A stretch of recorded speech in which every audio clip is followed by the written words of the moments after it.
ಎಲ್ಲರಿಗೂ ಅಶ್ವಮೇಧ ಅಕಾಡೆಮಿಗೆ ಸ್ವಾಗತ. ನಾವು ಈ ತರಗತಿಯಲ್ಲಿ ಭಾರತ ಸಂವಿಧಾನದ ಐತಿಹಾಸಿಕ ಹಿನ್ನೆಲೆ ಬೆಳವಣಿಗೆಯನ್ನು ತಿಳಿದುಕೊಳ್ಳೋಣ ಸ್ನೇಹಿತರೆ.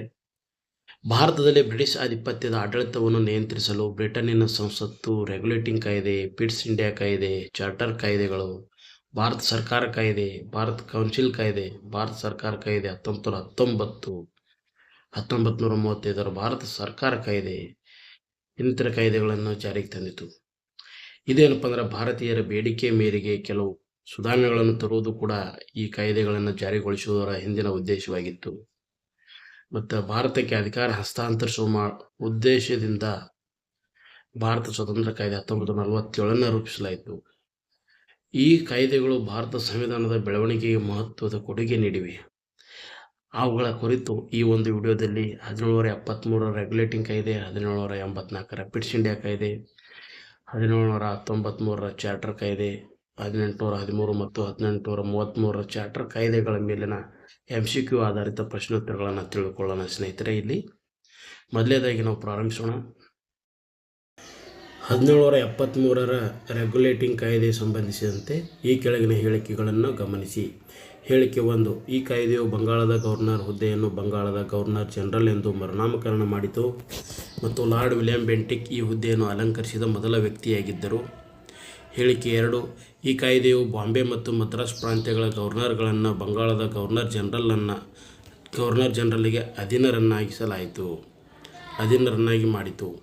ಹೇಳಿಕೆ 3. ಈ ಕಾಯ್ದೆಯ ಅಡಿಯಲ್ಲಿ 1774ರಲ್ಲಿ ಕಲ್ಕತ್ತಾದಲ್ಲಿ ಸುಪ್ರೀಂ ಕೋರ್ಟನ್ನು ಸ್ಥಾಪಿಸಲಾಯಿತು.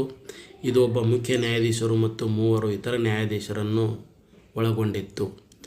ಈ ಒಂದು 3 ಹೇಳಿಕೆಗಳನ್ನು ನೀಡಲಾಗಿದೆ ಸ್ನೇಹಿತರೆ. ಇದರಲ್ಲಿ ಏನಪ್ಪ ಅಂದ್ರೆ ಸರಿಯಾಗಿರ್ತಕ್ಕಂಥ ಹೇಳಿಕೆಗಳನ್ನು ನಾವು ಆಯ್ಕೆ ಮಾಡಬೇಕಾಗಿದೆ. ಇಲ್ಲಿ ನೋಡಿ ಸ್ನೇಹಿತರೆ, ಈ ಕಾಯ್ದೆಯು ಬಂಗಾಳದ ಗವರ್ನರ್ ಹುದ್ದೆಯನ್ನು ಬಂಗಾಳದ ಗವರ್ನರ್ ಜನರಲ್ ಎಂದು ಮರುನಾಮಕರಣ ಮಾಡಿತು. ಇದು ಸರಿ ಇದೆ. ಯಾವುದು ಇದರಲ್ಲಿ ಒಂದು ಕೊಟ್ಟಿರುವ ವಾಕ್ಯದಲ್ಲಿ ಈ ಅರ್ಧ ವಾಕ್ಯ ಸರಿ ಇದೆ. ಮತ್ತು ಮುಂದೆ ನೋಡಿ, ಲಾರ್ಡ್ ವಿಲಿಯಂ ಬೆಂಟಿಕ್ ಈ ಹುದ್ದೆಯನ್ನು ಅಲಂಕರಿಸಿದ ಮೊದಲ ವ್ಯಕ್ತಿಯಾಗಿದ್ದರು. ಇದು ತಪ್ಪು. ಏನು, ಲಾರ್ಡ್ ವಾರನ್ ಹೇಸ್ಟಿಂಗ್ಸ್ ಏನಪ್ಪ ಅಂದ್ರೆ ಮೊದಲ ಗವರ್ನರ್ ಜನರಲ್ ಆಗಿದ್ದರು. ತಿಳಿತಾ? ಇದು ಏನಪ್ಪ ಅಂದ್ರೆ ಈ ಹೇಳಿಕೆ ತಪ್ಪು. ಯಾಕೆ ತಪ್ಪಾಯ್ತು ಅಂದ್ರೆ ಲಾರ್ಡ್ ವಿಲಿಯಂ ಬೆಂಟಿಕ್ ಅಲ್ಲ, ಲಾರ್ಡ್ ವಾರನ್ ಹೇಸ್ಟಿಂಗ್ಸು. ಮತ್ತು ಎರಡನೇ ಹೇಳಿಕೆ, ಈ ಕಾಯ್ದೆಯು ಬಾಂಬೆ ಮತ್ತು ಮದ್ರಾಸ್ ಪ್ರಾಂತ್ಯಗಳ ಗವರ್ನರ್ಗಳನ್ನು ಬಂಗಾಳದ ಗವರ್ನರ್ ಜನರಲ್ಗೆ ಅಧೀನರನ್ನಾಗಿ ಮಾಡಿತು. ಏನು, ಬಾಂಬೆ ಮತ್ತು ಮದ್ರಾಸ್ ಪ್ರಾಂತ್ಯಗಳ ಗವರ್ನರ್ಗಳನ್ನು ಬಂಗಾಳದ ಗವರ್ನರ್ ಜನರಲ್ನ ಅಧೀನರನ್ನಾಗಿ ಮಾಡಲಾಯಿತು.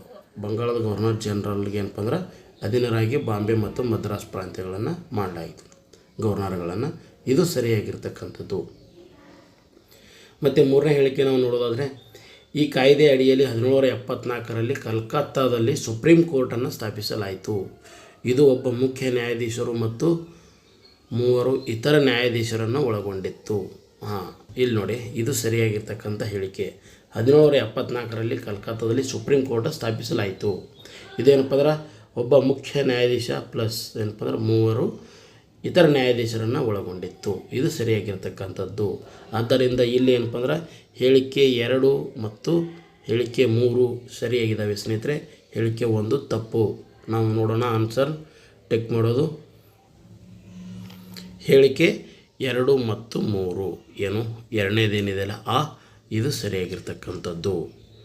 ಮತ್ತು ನಾವು ಈ ರೆಗ್ಯುಲೇಟಿಂಗ್ ಕಾಯ್ದೆ ಮೇಲೆ ಇನ್ನೂ ಹೆಚ್ಚಿನ ಮಾಹಿತಿಯನ್ನು ನಾವು ನೋಡೋದಾದರೆ ಏನಪ್ಪ ಅಂದ್ರೆ ಬಂಗಾಳದ ಗವರ್ನರನ್ನು ಬಂಗಾಳದ ಗವರ್ನರ್ ಜನರಲ್ನಾಗಿಸಲಾಯಿತು. ಬಂಗಾಳದ ಗವರ್ನರ್ ಜನರಲ್ಗೆ ಆಡಳಿತದಲ್ಲಿ ನೆರವು ನೀಡಲು 4 ಮಂದಿ ಸದಸ್ಯರಿಂದ ಕೂಡಿದ ಒಂದು ಕಾರ್ಯಕಾರಿ ಮಂಡಳಿಯನ್ನು ರಚಿಸಲಾಯಿತು. 4 ಮಂದಿ ಸದಸ್ಯರಿಂದ ಕೂಡಿದ ಒಂದು ಕಾರ್ಯಕಾರಿ ಮಂಡಳಿ ರಚಿಸಲಾಯಿತು. ಅದೇನಪ್ಪ ಅಂದ್ರೆ ಲಾರ್ಡ್ ವಾರನ್ ಹೇಸ್ಟಿಂಗ್ಸ್ ಏನಪ್ಪ ಅಂದ್ರೆ ಅಂತಹ ಮೊದಲನೇ ಗವರ್ನರ್ ಜನರಲ್. ಮತ್ತು ಈ ಕಾಯ್ದೆ ಏನಪ್ಪ ಅಂದ್ರೆ ಬಾಂಬೆ ಮತ್ತು ಮದ್ರಾಸ್ ಪ್ರಾಂತ್ಯಗಳ ಗವರ್ನರನ್ನು ಬಂಗಾಳದ ಗವರ್ನರ್ ಜನರಲ್ಗೆ ಅಧೀನಗೊಳಿಸಲಾಯಿತು. ಮತ್ತು ಕಲ್ಕತ್ತಾದಲ್ಲಿ ಸುಪ್ರೀಂ ಕೋರ್ಟನ್ನು ಸ್ಥಾಪಿಸಲಾಯಿತು. ಮತ್ತು 3 ಜನ ಏನಪ್ಪ ಇತರ ನ್ಯಾಯಾಧೀಶರು ಒಳಗೊಂಡಿರ್ತಕ್ಕಂಥ ಒಂದು ಸುಪ್ರೀಂ ಕೋರ್ಟನ್ನು ಸ್ಥಾಪಿಸಲಾಯಿತು. 1+3. ಆಮೇಲೆ ಏನಪ್ಪ ಅಂದ್ರೆ ಈ ಕಾಯ್ದೆ ಯಾವುದೇ ಖಾಸಗಿ ವ್ಯವಹಾರದಲ್ಲಿ ತೊಡಗದಂತೆ ಮತ್ತು ಸ್ಥಳೀಯರಿಂದ ಕಾಣಿಕೆ ಅಥವಾ ಲಂಚ ಸ್ವೀಕರಿಸಿದಂತೆ ಈಸ್ಟ್ ಇಂಡಿಯಾ ಕಂಪನಿ ನೌಕರರ ಮೇಲೆ ನಿರ್ಬಂಧ ಹೇರಿತು. ಏನಪ್ಪ ಅಂದರೆ ಯಾವುದೇ ಸ್ಥಳೀಯರಿಂದ ಕಾಣಿಕೆ ಆಗಿರ್ಬೋದು, ಲಂಚವನ್ನು ಸ್ವೀಕರಿಸಿದಂತೆ ಏನಪ್ಪ ನಿರ್ಬಂಧ ಹೇರಿತು. ಮತ್ತು ಈ ಒಂದು ಕಂಪನಿಯ ಆಡಳಿತಾಂಗವಾದ ನಿರ್ದೇಶಕರ ಮಂಡಳಿಗೆ ಭಾರತದಲ್ಲಿನ ಕಂದಾಯ, ಸಿವಿಲ್ ಮತ್ತು ಮಿಲಿಟರಿ ವಿಷಯಗಳಿಗೆ ಸಂಬಂಧಿಸಿದಂತೆ ಬ್ರಿಟಿಷ್ ಸರ್ಕಾರಕ್ಕೆ ವರದಿ ನೀಡಬೇಕೆಂದು ನಿರ್ದೇಶನ ನೀಡಲಾಯಿತು. ಯಾವುದು ನಿರ್ದೇಶಕರ ಮಂಡಳಿಗೆ ಏನಪ್ಪ ಅಂದ್ರೆ ಭಾರತದಲ್ಲಿನ ಕಂದಾಯ, ಸಿವಿಲ್ ಮತ್ತು ಮಿಲಿಟರಿ ವಿಷಯಗಳಿಗೆ ಸಂಬಂಧಿಸಿದಂತೆ ಬ್ರಿಟಿಷ್ ಸರ್ಕಾರಕ್ಕೆ ವರದಿ ನೀಡಬೇಕೆಂದು ನಿರ್ದೇಶನ ನೀಡಲಾಯಿತು. ಈ ರೀತಿಯಾಗಿರ್ತಕ್ಕಂಥ ಈ ಒಂದು 1773 ರೆಗ್ಯುಲೇಟಿಂಗ್ ಕಾಯ್ದೆ ಮೇಲಿನ ಪ್ರಮುಖ ಮಾಹಿತಿಯಾಗಿದೆ ಸ್ನೇಹಿತರೆ. ಮತ್ತು ನಾವು ಮುಂದಿನ ಪ್ರಶ್ನೆ ನೋಡೋಣ. 1784 ಪಿಟ್ಸ್ ಇಂಡಿಯಾ ಕಾಯ್ದೆಗೆ ಸಂಬಂಧಿಸಿದಂತೆ ಈ ಕೆಳಗಿನ ಹೇಳಿಕೆಗಳನ್ನು ಗಮನಿಸಿ. ಮೊದಲನೇ ಹೇಳಿಕೆ, ಈ ಕಾಯ್ದೆಯು ಮೊದಲ ಬಾರಿಗೆ ಭಾರತದಲ್ಲಿನ ಕಂಪನಿಯ ಭೂಪ್ರದೇಶಗಳನ್ನು ಭಾರತದಲ್ಲಿನ ಬ್ರಿಟಿಷ್ ಸಾಮ್ರಾಜ್ಯದ ಆಸ್ತಿಗಳೆಂದು ಕರೆದಿದೆ. ಇದು ಕಂಪನಿಯ ವಾಣಿಜ್ಯ ಮತ್ತು ರಾಜಕೀಯ ಕಾರ್ಯಗಳನ್ನು ಪ್ರತ್ಯೇಕಿಸಿತು.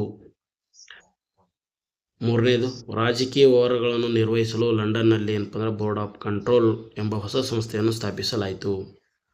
ನಾಲ್ಕನೇದು, ಗವರ್ನರ್ ಜನರಲ್ ಅವರ ಕೌನ್ಸಿಲ್ನ ಸದಸ್ಯರ ಸಂಖ್ಯೆಯನ್ನು 4ರಿಂದ 3ಕ್ಕೆ ಇಳಿಸಲಾಯಿತು. ಇಲ್ಲಿ ನೋಡಿ ಸ್ನೇಹಿತರೆ, ಈ ಒಂದು ಕೊಟ್ಟಿರ್ತಕ್ಕಂಥ ಹೇಳಿಕೆಗಳಲ್ಲಿ ಯಾವ ಹೇಳಿಕೆಗಳು ಸರಿ ಇದ್ದಾವೆ ಅಂತೇಳಿ ಕೇಳಲಾಗಿದೆ.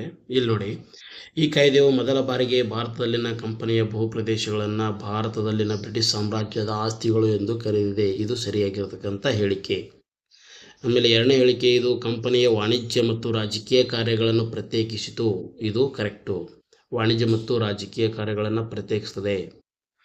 ಯಾವ ಕಾಯ್ದೆ? 1784 ಪಿಟ್ಸ್ ಇಂಡಿಯಾ ಕಾಯ್ದೆ. ಆಮೇಲೆ ರಾಜಕೀಯ ವ್ಯವಹಾರಗಳನ್ನು ನಿರ್ವಹಿಸಲು ಲಂಡನ್ನಲ್ಲಿ ಬೋರ್ಡ್ ಆಫ್ ಕಂಟ್ರೋಲ್, ಒಂದು ನಿಯಂತ್ರಣ ಮಂಡಳಿ ಎಂಬ ಹೊಸ ಸಂಸ್ಥೆಯನ್ನು ಸ್ಥಾಪಿಸಲಾಯಿತು. ಇದು ಸರಿಯಾಗಿರ್ತಕ್ಕಂಥ ಹೇಳಿಕೆ. ಆಮೇಲೆ ಗವರ್ನರ್ ಜನರಲ್ ಅವರ ಕೌನ್ಸಿಲ್ ಸದಸ್ಯರ ಸಂಖ್ಯೆಯನ್ನು 4ರಿಂದ 3ಕ್ಕೆ ಇಳಿಸಲಾಯಿತು. ಎಲ್ಲಿ ರೆಗ್ಯುಲೇಟಿಂಗ್ ಕಾಯ್ದೆ ಪ್ರಕಾರ 4 ಮಂದಿ ಮಾಡಲಾಗಿತ್ತು ಕೌನ್ಸಿಲ್ ಸದಸ್ಯರು. ಇಲ್ಲೇನಪ್ಪ ಅಂದ್ರೆ ಪಿಟ್ಸ್ ಇಂಡಿಯಾ ಕಾಯ್ದೆ ಪ್ರಕಾರ 4ರಿಂದ 3ಕ್ಕೆ ಇಳಿಸಲಾಗ್ತದೆ ಸ್ನೇಹಿತರೆ. ಇದು ಸರಿಯಾಗಿರ್ತಕ್ಕಂಥದ್ದು. ಇಲ್ಲಿ ಕೊಟ್ಟಿರತಕ್ಕಂಥ 4 ಎಲ್ಲ ಹೇಳಿಕೆಗಳು ಸರಿ ಇದ್ದಾವೆ. ಯಾವುದು? 1784 ಪಿಟ್ಸ್ ಇಂಡಿಯಾ ಕಾಯ್ದೆಗೆ ಸಂಬಂಧಿಸಿದಂತೆ. ನಾವು ಈ ಹೇಳಿಕೆಗಳನ್ನು ನೋಡೋದಾದರೆ, ಈ ಹೇಳಿಕೆಗಳಲ್ಲಿ ಏನಪ್ಪ ಅಂದ್ರೆ ಮೊದಲೇ ಹೇಳಿಕೆ, ಇದು ಅತ್ಯಂತ ಪ್ರಮುಖ ಅಂಶ. ಬ್ರಿಟಿಷ್ ಸರ್ಕಾರವು ಭಾರತದ ಆಡಳಿತದ ಮೇಲೆ ತನ್ನ ಸರ್ವೋಚ್ಚ ನಿಯಂತ್ರಣವನ್ನು ಹೇರಲು ಈ ಕಾಯ್ದೆಯನ್ನು ಬಳಸ್ತದೆ. ಆಮೇಲೆ ಹೇಳಿಕೆ 2 ಮತ್ತು 3 ಹೇಳಿಕೆಗಳು ಏನಪ್ಪ ಅಂದ್ರೆ ವಾಣಿಜ್ಯ ವ್ಯವಹಾರಗಳನ್ನು ಕೋರ್ಟ್ ಆಫ್ ಡೈರೆಕ್ಟರ್ಸ್ಗೆ ಬಿಟ್ಟು ರಾಜಕೀಯ ವ್ಯವಹಾರಗಳಿಗಾಗಿ ಏನಪ್ಪ ಅಂದ್ರೆ 6 ಸದಸ್ಯರ ಬೋರ್ಡ್ ಆಫ್ ಕಂಟ್ರೋಲ್, ನಿಯಂತ್ರಣ ಮಂಡಳಿ ಏನೈತಲ್ಲ, ಇದೇನಪ್ಪ ಅಂದ್ರೆ 6 ಜನ ಸದಸ್ಯರ ಒಂದು ಬೋರ್ಡ್ ಆಫ್ ಕಂಟ್ರೋಲನ್ನು ಸ್ಥಾಪಿಸುವ ಮೂಲಕ ದ್ವಿಸರ್ಕಾರ ಪದ್ಧತಿಗೆ ಏನಪ್ಪ ಅಂದ್ರೆ ನಾಂದಿ ಹಾಡ್ತದೆ. ಯಾವುದು? 1784 ಪಿಟ್ಸ್ ಇಂಡಿಯಾ ಕಾಯ್ದೆ. ಆಮೇಲೆ ಹೇಳಿಕೆ 4 ಏನಪ್ಪ ಅಂದ್ರೆ ನಿರ್ಧಾರ ತೆಗೆದುಕೊಳ್ಳುವ ಪ್ರಕ್ರಿಯೆಯನ್ನು ಸುಗಮಗೊಳಿಸಲು ಗವರ್ನರ್ ಜನರಲ್ ಕೌನ್ಸಿಲ್ ಸದಸ್ಯರ ಸಂಖ್ಯೆ ಏನಪ್ಪ ಅಂದ್ರೆ 3ಕ್ಕೆ ಇಳಿಸಲಾಗ್ತದೆ ಸ್ನೇಹಿತರೆ. ಆದ್ದರಿಂದ ಇಲ್ಲಿ ಏನಪ್ಪ ಅಂದ್ರೆ ಮೇಲಿನ ಹೇಳಿಕೆಗಳಲ್ಲಿ ಯಾವುದು ಸರಿಯಾಗಿದೆ ಅಂತೇಳಿ ಕೇಳಲಾಗಿದೆ. ಇಲ್ಲಿ ಏನಪ್ಪ ಅಂದ್ರೆ ಆಪ್ಷನ್ ಡಿ ಏನಿದೆಲ್ಲ, ಮೇಲಿನ ಎಲ್ಲ ಹೇಳಿಕೆಗಳು ಸರಿ ಇದ್ದಾವೆ. ಓಕೆನಾ? ನಮ್ಮ ಮತ್ತೆ ಮುಂದಿನ ಪ್ರಶ್ನೆ ನೋಡೋಣ. 1793 ಚಾರ್ಟರ್ ಕಾಯ್ದೆಗೆ ಸಂಬಂಧಿಸಿದಂತೆ ಕೆಳಗಿನ ಹೇಳಿಕೆಗಳನ್ನು ಗಮನಿಸಿ. ಈ ಕಾಯ್ದೆಯು ಈಸ್ಟ್ ಇಂಡಿಯಾ ಕಂಪನಿ ವ್ಯವಹಾರ ಏಕಸ್ವಾಮ್ಯವನ್ನು 20 ವರ್ಷಗಳಿಂದ ಏನಪ್ಪ ಅಂದ್ರೆ ಕಾಲ ವಿಸ್ತರಿಸಿತು. ಬೋರ್ಡ್ ಆಫ್ ಕಂಟ್ರೋಲ್ನ ಸದಸ್ಯರ ವೇತನವನ್ನು ಬ್ರಿಟಿಷ್ ಖಜಾನೆಯಿಂದ ಪಾವತಿಸಲು ಈ ಕಾಯ್ದೆಯು ಅವಕಾಶ ನೀಡಿತು.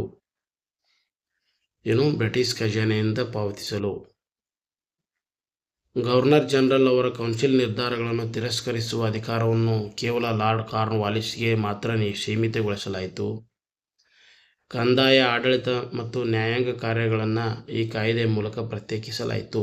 ಇಲ್ಲಿ ನೋಡಿ, 1793 ಚಾರ್ಟರ್ ಕಾಯ್ದೆಗೆ ಸಂಬಂಧಿಸಿದ ಹೇಳಿಕೆಗಳು ಅಂತಂದ್ರೆ ಯಾವ ಸರಿ ಇದ್ದಾವೆ? ಇಲ್ಲಿ 1 ಮತ್ತು 4 ಮಾತ್ರ ಸರಿ ಇದೆ. ಯಾವುದು? 1 ಮತ್ತು 4 ಏನಿದೆ ಇಲ್ಲಿ?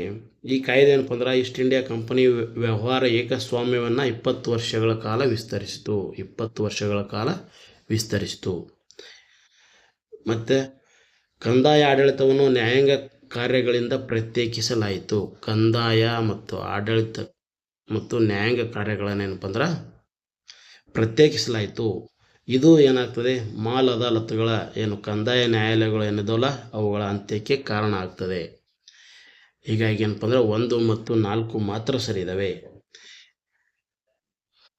ಇಲ್ಲಿ ಎರಡನೇ ಹೇಳಿಕೆ ಏನಿದೆ? ಬೋರ್ಡ್ ಆಫ್ ಕಂಟ್ರೋಲ್ನ ಸದಸ್ಯರ ವೇತನವನ್ನು ಬ್ರಿಟಿಷ್ ಖಜಾನೆಯಿಂದ ಪಾವತಿಸಲು ಈ ಕಾಯ್ದೆ ಅವಕಾಶ ನೀಡಿತು ಅಂತ ಹೇಳ್ತಾರೆ. ಇಲ್ಲಿ ಬ್ರಿಟಿಷ್ ಖಜಾನೆಯಿಂದಲ್ಲ, ಭಾರತದ ಖಜಾನೆಯಿಂದ.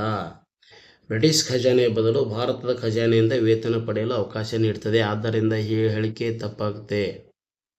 ಮತ್ತೆ ಏನು? ಮೂರನೇ ಹೇಳಿಕೆ, ಗವರ್ನರ್ ಜನರಲ್ ಅವರ ಕೌನ್ಸಿಲ್ ನಿರ್ಧಾರಗಳನ್ನು ತಿರಸ್ಕರಿಸುವ ಅಧಿಕಾರವನ್ನು ಕೇವಲ ಲಾರ್ಡ್ ಕಾರ್ನ್ ವಾಲಿಸ್ಗೆ ಮಾತ್ರ ಸೀಮಿತಗೊಳಿಸಲಾಯಿತು. ಇಲ್ಲ, ಇಲ್ಲಿ ನೋಡಿ, ಗವರ್ನರ್ ಜನರಲ್ ಮತ್ತು ಗವರ್ನರುಗಳಿಗೆ ತಮ್ಮ ಕೌನ್ಸಿಲ್ಗಳ ನಿರ್ಧಾರವನ್ನು ತಿರಸ್ಕರಿಸುವ ಅಧಿಕಾರ ನೀಡಲಾಯಿತು. ಇಲ್ಲಿ ಬರೀ ಓನ್ಲಿ ಗವರ್ನರ್ ಜನರಲ್ ಕೊಟ್ಟಿದ್ದಾರೆ ಮಾತ್ರ. ಇಲ್ಲ, ಇಲ್ಲೇನಪ್ಪ ಅಂದ್ರೆ ಗವರ್ನರ್ ಜನರಲ್ ಮತ್ತು ಗವರ್ನರ್ಗಳಿಗೆ ಏನಪ್ಪ ಅಂದ್ರೆ ತಮ್ಮ ಕೌನ್ಸಿಲ್ಗಳ ನಿರ್ಧಾರವನ್ನು ತಿರಸ್ಕರಿಸುವ ಅಧಿಕಾರವನ್ನು ನೀಡಲಾಗುತ್ತದೆ. ಆದ್ದರಿಂದ ಈ ಹೇಳಿಕೆಯು ತಪ್ಪಾಗುತ್ತೆ ಸ್ನೇಹಿತರೆ. ಇಲ್ಲಿ 1 ಮತ್ತು 4 ಯಾವುದು ನೋಡಿ, ಈ ಮೇಲಿನವುಗಳಲ್ಲಿ ಯಾವ ಹೇಳಿಕೆಗಳು ಸರಿಯಾಗಿದ್ದಾವೆ? ಇಲ್ಲಿ ಏನಪ್ಪ ಅಂದ್ರೆ ಬಿ 1 ಮತ್ತು 4 ಮಾತ್ರ. ಆದ್ದರಿಂದ ಇದು ಆಪ್ಷನ್ ಬಿ ಸರಿಯಾಗಿರ್ತಕ್ಕಂಥದ್ದು. 1813ರ ಚಾರ್ಟರ್ ಕಾಯ್ದೆಯ ಶಿಕ್ಷಣ ಅನುದಾನಕ್ಕೆ ಸಂಬಂಧಿಸಿದಂತೆ ಈ ಹೇಳಿಕೆಗಳನ್ನು ಗಮನಿಸಿ. ಭಾರತದಲ್ಲಿ ಶಿಕ್ಷಣ ಪ್ರಸಾರಕ್ಕಾಗಿ ವಾರ್ಷಿಕ 1 ಲಕ್ಷ ರೂಪಾಯಿಗಳನ್ನು ಮೀಸಲಿಡಲು ಈ ಕಾಯ್ದೆಯು ಅವಕಾಶ ಕಲ್ಪಿಸಿತು. ಈ ಹಣವನ್ನು ಕೇವಲ ಇಂಗ್ಲಿಷ್ ಮಾಧ್ಯಮದ ಶಾಲೆಗಳನ್ನು ತೆರೆಯಲು ಮಾತ್ರ ಬಳಸಬೇಕೆಂದು ಕಾಯ್ದೆಯಲ್ಲಿ ಸ್ಪಷ್ಟವಾಗಿ ಉಲ್ಲೇಖಿಸಲಾಗಿತ್ತು. ಈ ಕಾಯ್ದೆಯ ಬಳಕೆಯ ಕುರಿತಾದ ಭಿನ್ನಾಭಿಪ್ರಾಯವನ್ನು ಪ್ರಾಚ್ಯ ತಜ್ಞರು ಮತ್ತು ಆಂಗ್ಲ ತಜ್ಞರ ನಡುವಿನ ವಿವಾದಕ್ಕೆ ನಾಂದಿ ಹಾಡಿತು. ರಾಜಾರಾಮ್ ಮೋಹನ್ ರಾಯ್ ಅವರು ಈ ಕಾಯ್ದೆಯ ಅಡಿಯಲ್ಲಿ ಪಾಶ್ಚಿಮಾತ್ಯ ಶಿಕ್ಷಣ ಮತ್ತು ವಿಜ್ಞಾನದ ಪ್ರಸಾರವನ್ನು ಬೆಂಬಲಿಸಿದರು. ಇಲ್ಲಿ ನೋಡಿ, ಭಾರತದಲ್ಲಿ ಶಿಕ್ಷಣ ಪ್ರಸಾರಕ್ಕಾಗಿ ವಾರ್ಷಿಕ 1 ಲಕ್ಷ ರೂಪಾಯಿಗಳನ್ನು ಮೀಸಲಿಡಲು ಈ ಕಾಯ್ದೆ ಏನಪ್ಪ ಅಂದ್ರೆ ಅವಕಾಶ ಕಲ್ಪಿಸಿತು. ಇದು ಸರಿಯಾಗಿದೆ. ಈ ಹಣವನ್ನು ಕೇವಲ ಇಂಗ್ಲಿಷ್ ಮಾಧ್ಯಮದ ಶಾಲೆಗಳನ್ನು ತೆರೆಯಲು ಮಾತ್ರ ಬಳಸಬೇಕೆಂದು ಕಾಯ್ದೆಯಲ್ಲಿ ಸ್ಪಷ್ಟವಾಗಿ ಉಲ್ಲೇಖಿಸಲಾಗಿತ್ತು ಅಂತೇಳಿ ನೀಡಲಾಗಿದೆ. ಇದು ತಪ್ಪು. ಯಾವ ಮಾಧ್ಯಮದಲ್ಲಿ ಶಿಕ್ಷಣ ನೀಡಬೇಕೆಂಬುದನ್ನು ಈ ಕಾಯ್ದೆಯಲ್ಲಿ ಉಲ್ಲೇಖಿಸಲಾಗಿಲ್ಲ. ಇದು ತಪ್ಪು. ಆಮೇಲೆ ಈ ಅನುದಾನದ ಬಳಕೆಯ ಕುರಿತಾದ ಭಿನ್ನಾಭಿಪ್ರಾಯವು ಪ್ರಾಚ್ಯ ತಜ್ಞರು ಮತ್ತು ಆಂಗ್ಲ ತಜ್ಞರ ನಡುವಿನ ವಿವಾದಕ್ಕೆ ನಾಂದಿ ಹಾಡಿತು. ಇದು ಓಕೆ. ಓರಿಯೆಂಟಲಿಸ್ಟ್ ಮತ್ತು ಆಂಗ್ಲೋಯಿಸ್ಟ್ ನಡುವೆ ಏನಪ್ಪ ಅಂದ್ರೆ ಈ ಒಂದು ಅನುದಾನ ಬಳಕೆ ಏನು ಮಾಡಬೇಕು ಎಂಬುದನ್ನು ವಿವಾದಕ್ಕೆ ನಾಂದಿ ಹಾಡಿತು, ಭಿನ್ನಾಭಿಪ್ರಾಯ ಆಯಿತು. ಈ ಪ್ರಾಚ್ಯ ತಜ್ಞರು ಈ ಭಾಷೆ ಒಳಗಂದರೆ ಆಂಗ್ಲ ತಜ್ಞರು ಇಂಗ್ಲೀಷ್ ಭಾಷೆ ಒಳಗೆ ಮಾಡಬೇಕಂತೇಳಿ ಇವರು ಶಿಕ್ಷಣ ಕೊಡಬೇಕಂತೇಳಿ ಭಿನ್ನಾಭಿಪ್ರಾಯ ಆಯಿತು. ಆಮೇಲೆ ರಾಜಾರಾಮ್ ಮೋಹನ್ ರಾಯ್ ಅವರು ಈ ಕಾಯ್ದೆ ಅಡಿಯಲ್ಲಿ ಪಾಶ್ಚಿಮಾತ್ಯ ಶಿಕ್ಷಣ ಮತ್ತು ವಿಜ್ಞಾನ ಪ್ರಸಾರವನ್ನು ಬೆಂಬಲಿಸಿದರು. ರಾಜಾರಾಮ್ ಮೋಹನ್ ರಾಯ್ ಅವರು ಏನಪ್ಪ ಅಂದ್ರೆ ಈ ಕಾಯ್ದೆಯಡಿ ಪಾಶ್ಚಿಮಾತ್ಯ ಶಿಕ್ಷಣ ಮತ್ತು ವಿಜ್ಞಾನ ಪ್ರಸಾರವನ್ನು ಬೆಂಬಲಿಸ್ತಾರೆ. ಇಲ್ಲಿ 1, 3 ಮತ್ತು 4 ಹೇಳಿಕೆಗಳು ಸರಿದವೆ. ಯಾವುದು? 1, 3 ಮತ್ತು 4 ಹೇಳಿಕೆಗಳು ಸರಿದವೆ ಸ್ನೇಹಿತರೆ. ಇಲ್ಲಿ ಆಪ್ಷನ್ ಬಿ ಏನಿದೆ ಅಲ್ಲ, 1, 3 ಮತ್ತು 4 ಇವು ಹೇಳಿಕೆಗಳು ಇಲ್ಲಿ ಏನಪ್ಪ ಅಂದ್ರೆ ಇದಕ್ಕೆ ಉತ್ತರ. 1833ರ ಚಾರ್ಟರ್ ಕಾಯ್ದೆಗೆ ಸಂಬಂಧಿಸಿದಂತೆ ಈ ಕೆಳಗಿನ ಹೇಳಿಕೆಗಳನ್ನು ಗಮನಿಸಿ. ಈ ಕಾಯ್ದೆಯು ಬಂಗಾಳದ ಗವರ್ನರ್ ಜನರಲ್ ಹುದ್ದೆಯನ್ನು ಭಾರತದ ಗವರ್ನರ್ ಜನರಲ್ ಎಂದು ನಾಮಕರಣ ಮಾಡಿತು ಮತ್ತು ಲಾರ್ಡ್ ವಿಲಿಯಂ ಬೆಂಟಿಕ್ ಮೊದಲ ಭಾರತದ ಗವರ್ನರ್ ಜನರಲ್ ಆದರು. ಈ ಕಾಯ್ದೆಯು ಈಸ್ಟ್ ಇಂಡಿಯಾ ಕಂಪನಿಯ ಚೀನಾದೊಂದಿಗಿನ ವ್ಯಾಪಾರ ಮತ್ತು ಚಹಾ ವ್ಯಾಪಾರದ ಏಕಸ್ವಾಮ್ಯವನ್ನು ಸಂಪೂರ್ಣವಾಗಿ ಕೊನೆಗೊಳಿಸಿತು. ಗವರ್ನರ್ ಜನರಲ್ ಪರಿಷತ್ತಿಗೆ 4ನೇ ಸದಸ್ಯನಾಗಿ ಕಾನೂನು ಸದಸ್ಯನನ್ನು ಸೇರಿಸಲಾಯಿತು. ಆದರೆ ಈ ಸದಸ್ಯನಿಗೆ ಪರಿಷತ್ತಿನ ಎಲ್ಲ ನಿರ್ಧಾರಗಳಲ್ಲಿ ಮತದಾನ ಮಾಡುವ ಹಕ್ಕಿರಲಿಲ್ಲ. ಈ ಕಾಯ್ದೆಯು ಭಾರತದಲ್ಲಿ ಗುಲಾಮಗಿರಿಯನ್ನು ತಕ್ಷಣವೇ ಕಾನೂನುಬಾಹಿರ ಎಂದು ಘೋಷಿಸಿ ರದ್ದುಗೊಳಿಸಿತು. ಇಲ್ಲಿ ನೋಡಿ, ತಕ್ಷಣವೇ ಇಲ್ಲ. ಹೇಳಿಕೆ 1, ಈ ಕಾಯ್ದೆ ಏನಪ್ಪ ಅಂದ್ರೆ ಇದು ಸರಿಯಾಗಿದೆ. 1833ರ ಕಾಯ್ದೆಯು ಬ್ರಿಟಿಷ್ ಭಾರತದ ಆಡಳಿತವನ್ನು ಕೇಂದ್ರೀಕರಿಸಿತು. ಬಂಗಾಳದ ಗವರ್ನರ್ ಇಡೀ ಭಾರತದ ಗವರ್ನರ್ ಜನರಲ್ ಆದರು. ಅದರಂತೆ ಲಾರ್ಡ್ ವಿಲಿಯಂ ಬೆಂಟಿಕ್ ಏನಪ್ಪ ಅಂದ್ರೆ ಮೊದಲ ಭಾರತದ ಗವರ್ನರ್ ಜನರಲ್ ಆದರು. ಇದು ಸರಿಯಾಗಿದೆ. ಆಮೇಲೆ 2ನೇ ಹೇಳಿಕೆ, ಈ ಕಾಯ್ದೆಯು ಈಸ್ಟ್ ಇಂಡಿಯಾ ಕಂಪನಿಯ ಚೀನಾದೊಂದಿಗಿನ ವ್ಯಾಪಾರ ಮತ್ತು ಚಹಾ ವ್ಯಾಪಾರದ ಏಕಸ್ವಾಮ್ಯವನ್ನು ಸಂಪೂರ್ಣವಾಗಿ ಕೊನೆಗೊಳಿಸಿತು. ಇದು ಏನಪ್ಪ ಅಂದರೆ ಸರಿಯಾಗಿದೆ. 1813ರ ಕಾಯ್ದೆಯು ಭಾರತದೊಂದಿಗಿನ ವ್ಯಾಪಾರ ಏಕಸ್ವಾಮ್ಯವನ್ನು ಕೊನೆಗೊಳಿಸಿತ್ತು, ಆದರೆ ಚಹಾ ಮತ್ತು ಚೀನಾದೊಂದಿಗಿನ ವ್ಯಾಪಾರ ಉಳಿಸಿಕೊಂಡಿತ್ತು. ಇಲ್ಲಿ 1833ರ ಕಾಯ್ದೆ ಏನಪ್ಪ ಅಂದ್ರೆ ಈ ಉಳಿದಿದ್ದ ಏಕಸ್ವಾಮ್ಯವನ್ನು ಕೊನೆಗೊಳಿಸಿ ಕಂಪನಿಯನ್ನು ಸಂಪೂರ್ಣವಾಗಿ ಆಡಳಿತಾತ್ಮಕ ಸಂಸ್ಥೆಯನ್ನಾಗಿ ಮಾಡಿತು. ಆದ್ದರಿಂದ ಆಪ್ಷನ್ ಏನಿದೆಯಲ್ಲ ಎರಡನೇ ಹೇಳಿಕೆಯು ಸರಿಯಾಗಿದೆ. ಮೂರನೇ ಹೇಳಿಕೆ ನಾವು ನೋಡೋದಾದರೆ ಗವರ್ನರ್ ಜನರಲ್ ಪರಿಷತ್ತಿಗೆ 4ನೇ ಸದಸ್ಯನಾಗಿ ಕಾನೂನು ಸದಸ್ಯನನ್ನು ಸೇರಿಸಲಾಯಿತು. ಆದರೆ ಈ ಸದಸ್ಯನಿಗೆ ಪರಿಷತ್ತಿನ ಎಲ್ಲ ನಿರ್ಧಾರಗಳಲ್ಲಿ ಮತದಾನ ಮಾಡುವ ಹಕ್ಕಿರಲಿಲ್ಲ. ಪರಿಷತ್ತಿಗೆ ಕಾನೂನು ತಜ್ಞರಾಗಿ 4ನೇ ಸದಸ್ಯನನ್ನು ಸೇರಿಸಲಾಯಿತು. ಅದರಂತೆ ಏನಪ್ಪ ಅಂದರೆ ಲಾರ್ಡ್ ಮೆಕಾಲೆ ಮೊದಲ ಕಾನೂನು ಸದಸ್ಯರಾಗಿದ್ದರು. ಅವರಿಗೆ ಶಾಸನ ರಚನೆಯ ಸಮಯದಲ್ಲಿ ಮಾತ್ರ ಭಾಗವಹಿಸುವ ಹಕ್ಕಿತ್ತು, ಆದರೆ ಮತದಾನದ ಹಕ್ಕಿರಲಿಲ್ಲ. ಆದ್ದರಿಂದ ಮೂರನೇ ಹೇಳಿಕೆಯು ಸಹಿತ ಸರಿಯಾಗಿದೆ. ಇಲ್ಲಿ 4ನೇ ಹೇಳಿಕೆ, ಈ ಕಾಯ್ದೆಯು ಭಾರತದಲ್ಲಿ ಗುಲಾಮಗಿರಿಯನ್ನು ತಕ್ಷಣವೇ ಕಾನೂನು ಬಾಹಿರೆಂದು ಘೋಷಿಸಿ ರದ್ದುಗೊಳಿಸಿತು. ಇಲ್ಲ, ಈ ಕಾಯ್ದೆ ಏನಪ್ಪ ಅಂದರೆ ಭಾರತದಲ್ಲಿ ಗುಲಾಮಗಿರಿಯನ್ನು ನಿರ್ಮೂಲನೆ ಮಾಡಲು ಕ್ರಮ ಕೈಗೊಳ್ಳುವಂತೆ ಸರ್ಕಾರಕ್ಕೆ ಸೂಚಿಸುತ್ತೆ ಹೊರತು ತಕ್ಷಣವೇ ರದ್ದುಗೊಳಿಸಲಿಲ್ಲ. ಭಾರತದಲ್ಲಿ ಗುಲಾಮಗಿರಿಯು ಅಧಿಕೃತವಾಗಿ ಏನಪ್ಪ ಅಂದ್ರೆ 1843ರಲ್ಲಿ ರದ್ದಾಗ್ತದೆ. ಈ ಕಾಯ್ದೆನೇನಂತಾರೆ ಸೇಂಟ್ ಹೆಲೆನಾ ಕಾಯ್ದೆ ಎಂದು ಕರೆಯುತ್ತಾರೆ. ಆಯ್ತಾ? ಆದ್ದರಿಂದ ಏನಪ್ಪ ಅಂದರೆ ಇಲ್ಲಿ 1, 2 ಮತ್ತು 3 ಹೇಳಿಕೆಗಳು ಸರಿ ಇದ್ದಾವೆ. 4ನೇ ಹೇಳಿಕೆ ತಪ್ಪು. ಈ ಒಂದು 1833ರ ಚಾರ್ಟರ್ ಕಾಯ್ದೆಗೆ ಏನಪ್ಪ ಅಂದ್ರೆ ಸೇಂಟ್ ಹೆಲೆನಾ ಕಾಯ್ದೆ ಎಂದು ಸಹಿತ ಕರೀತಾರೆ ಸ್ನೇಹಿತರೆ. ಇಲ್ಲಿ ನೋಡಿ ಆಯ್ಕೆಗಳಲ್ಲಿ ಏನಪ್ಪ ಅಂದ್ರೆ ಹೇಳಿಕೆಗಳು ಯಾವ ಹೇಳಿಕೆಗಳು ಸರಿಯಾಗಿ ಅಂದರೆ ಆಪ್ಷನ್ ಬಿ 1, 2 ಮತ್ತು 3 ಹೇಳಿಕೆಗಳು ಸರಿ ಇದ್ದಾವೆ. 4ನೇ ಹೇಳಿಕೆ ತಪ್ಪು. ಆದ್ದರಿಂದ ನಾವು ಈ ತರಗತಿಯಲ್ಲಿ 1773ರ ರೆಗ್ಯುಲೇಟಿಂಗ್ ಕಾಯ್ದೆ, 1784ರ ಪಿಟ್ಸ್ ಇಂಡಿಯಾ ಕಾಯ್ದೆ, 1793ರ ಚಾರ್ಟರ್ ಕಾಯ್ದೆ, ಇಲ್ಲಿ ಏನಪ್ಪ ಅಂದ್ರೆ ಪ್ರತಿ 20 ವರ್ಷಗಳಿಗೆ ವ್ಯಾಪಾರದ ಒಂದು ಈಸ್ಟ್ ಇಂಡಿಯಾ ಕಂಪನಿ ಏನಪ್ಪ ಅಂದ್ರೆ ವ್ಯಾಪಾರದ ಏಕಸ್ವಾಮ್ಯನ 20 ವರ್ಷಗಳ ಕಾಲ ವಿಸ್ತರಿಸ್ಕೊತ ಹೋಗ್ತದೆ. ಅದರಿಂದ ಪ್ರತಿ 20 ವರ್ಷಕ್ಕೆ ಒಂದೊಂದು ಚಾರ್ಟರ್ ಕಾಯ್ದೆಗಳನ್ನು ತರ್ತಾರೆ. 1793ರಿಂದ 1813, 1833 ಈ ರೀತಿಯಾಗಿ ಈ ಒಂದು ಕಾಯ್ದೆಗಳ ಮೇಲಿನ ಪ್ರಶ್ನೋತ್ತರಗಳನ್ನು ನಾವು ತಿಳಿದುಕೊಂಡಿವಿ ಸ್ನೇಹಿತರೆ. ಇದು ಈ ಕಾಯ್ದೆಗಳ ಮೇಲಿನ ಸಂಪೂರ್ಣವಾಗಿರ್ತಕ್ಕಂಥ ಮಾಹಿತಿಯನ್ನು ನಾವು ಈ ವಿಡಿಯೋದಲ್ಲಿ ನಿಮಗೆ ತಲುಪಿಸಿದ್ದೀವಿ. ಈ ಒಂದು ತರಗತಿ ಈ ಒಂದು ವಿಡಿಯೋ ನಿಮಗೆ ಇಷ್ಟವಾದರೆ ಲೈಕ್ ಹಾಗೂ ಸಬ್ಸ್ಕ್ರೈಬ್ ಮಾಡಿ, ಕಮೆಂಟ್ ಮಾಡಿ ಅಂತ ಹೇಳುತ್ತಾ ಮತ್ತೆ ಮುಂದಿನ ತರಗತಿಯಲ್ಲಿ ಇನ್ನುಳಿದ ಕಾಯ್ದೆಗಳ ಮೇಲಿನ ಪ್ರಶ್ನೋತ್ತರಗಳನ್ನು ನೋಡೋಣ ಸ್ನೇಹಿತರೆ. ಧನ್ಯವಾದಗಳು.